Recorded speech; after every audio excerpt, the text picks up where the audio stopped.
முன்னொரு காலத்தில் மருதூர் என்ற அழகான கிராமம் இருந்தது. அங்கே முருகன் என்ற ஏழை விவசாயி ஒருவன் இருந்தான். அவனுக்கு பெருத்த நிலபலன்கள் கிடையாது. ஏதோ காணி நிலத்தை வைத்து கொண்டு அவன் வாழ்ந்து கொண்டிருந்தான். அவன் அனிதமும் இந்த கட்டிச்சோறு மூட்டையை தலையில் சுமந்து கொண்டு ஆடுகளை மாடுகளை மேய்ப்பதும் விவசாயம் பண்ணுவதும் இப்படியாக இருந்தான். மதிய வேளையில் இளைப்பாற ஒரு ஏரிக்கரையின் மரத்தடியில் அமர்ந்து உணவு கொள்வான். மீதி உணவுகளை எல்லாம் பாதி உணவை அந்த குளத்தில் அந்த ஏரியில் இருக்கக்கூடிய மீன்களுக்கு போட்டு மகிழ்வான். அங்கே அந்த ஏரியில் இருக்கின்ற மீன்கள் எல்லாம் புள்ளி குதித்து மகிழ்ச்சியாக இருக்கும். அதை பார்த்து பேரானந்தம் அடைவான். இதை அனுதினமும் செவ்வனே செய்து கொண்டிருக்கிறான் அந்த முருக விவசாயி. இதை அறிந்து உணர்ந்த அந்த ஏரிக்கரை காக்கக்கூடிய காவல் தெய்வம் அவன் முன் பிரசங்கமானது. அப்பா, உன்னுடைய நற்செயலை மெச்சி நான் உனக்கு வரவழைக்கிறேன். இதோ ஒரு சங்கை கொடுக்கிறேன். இது கேட்டவற்றை கேட்டவாறு பணம் அள்ளித்தருகின்ற சங்கு.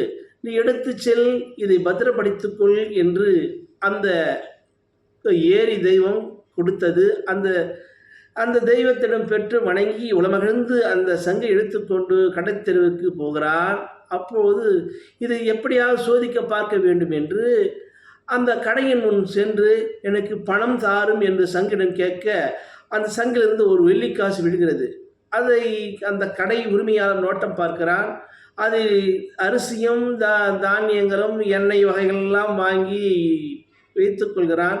அப்போது துணுக்குற்ற ஐயமுற்ற அந்த கடை உரிமையாளன் லேசாக இலவாக அவரிடம் பேச்சு கொடுக்கிறான். எப்படி வந்தது இந்த சங்கு? உன்னிடம் எப்படி கிடைத்தது? இந்த முருகன் தன்னுடைய அறியாமையினால் தன்னுடைய வெகுளித்தனத்தால் மொத்த விஷயத்தையும் சொல்லிவிடுகிறான்.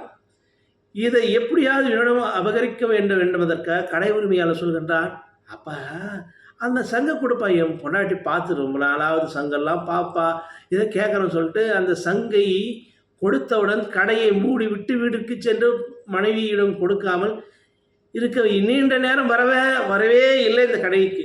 இந்த துணுக்குற்ற ஐயமுற்ற இந்த முருகனும் வீடு சென்று, எப்பா, என் சங்கு மறந்தத சங்கை உன் கணவனுக்கு வைத்து எங்கேயோ வைத்தானா, எங்கு எடுத்து போனான்னு தெரியவில்லை என்று அவன் மனைவியிடம் கேட்க, மனைவி அவர் எங்கேயோ ஊருக்கு போகிறார், அவர் வரத்துக்கெல்லாம் நாள் ஆகின்றான், திரும்பவும் வருகிறார் ஒரு நாள். அப்பொழுது அந்த விவசாயி கேட்கிறான், முருகன் என்னுடைய சங்கு கொடு என்றான். இல்லை, நான் கொடுக்க முடியாது, யாரிடம் எங்கே கேட்டாய் என்று இவன் பாசாங்கு செய்கிறான்.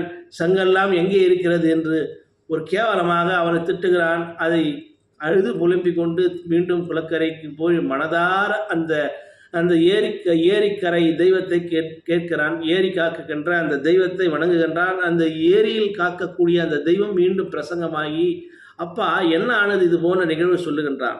சரி, பணம் கொடுக்கும், ஆனால் உண்மையில் அந்த சங்கு பேசக்கூடிய ஒரு சங்கு கொடுக்கிறேன், இதை பெற்று செல். இந்த சங்கு நீ கேட்டது பணம் கொடுக்கும், பேசும், ஆனால் பணம் யாருக்கும் கொடுக்காது. இதை பெற்றுக்கொண்டு இதை வைத்து நீ அவனிடம் உன் சங்கை பெற்றுக்கொள் என்றார்.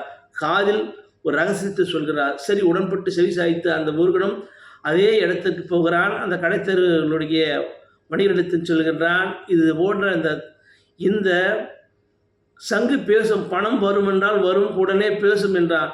சரி, அந்த சங்கை வைத்துக்கொள், அந்த சங்கை வைத்துக்கொள் என்று திரும்புகிறான்.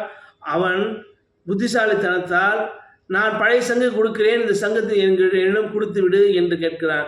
சரி என்று அந்த விவசாயி கொடுத்து விட்டு அந்த வணிகன் அந்த கடை அதை பெற்றுக்கொண்டு பணம் வா என்றான். அதிலிருந்து 2 பூதங்கள் கிளம்பி வந்து அவனை நெய்ய புடைத்த போது அலறி அடித்து அம்மோ அம்மோ என்று கத்துகிறான். உனக்கு புத்தி புகட்டவே இந்த ஏரி காக்கும் காவல் தெய்வம் என்னை அனுப்பி இது போன்ற செயலை செய்தது. இனிமேல் இழிவான செய்யலை செய்யாதே, நம்பிக்கை துரோகம் செய்யாதே என்று சொல்லி அங்கிருந்து முருகன் விடைபெற்றான். அவன் வாழ்க்கை வளமாகவும் நலமாகவும் இருந்தது என்று சொல்லி விடைபெறுகிறேன். நன்றி, வணக்கம், அன்பு நண்பர்களே.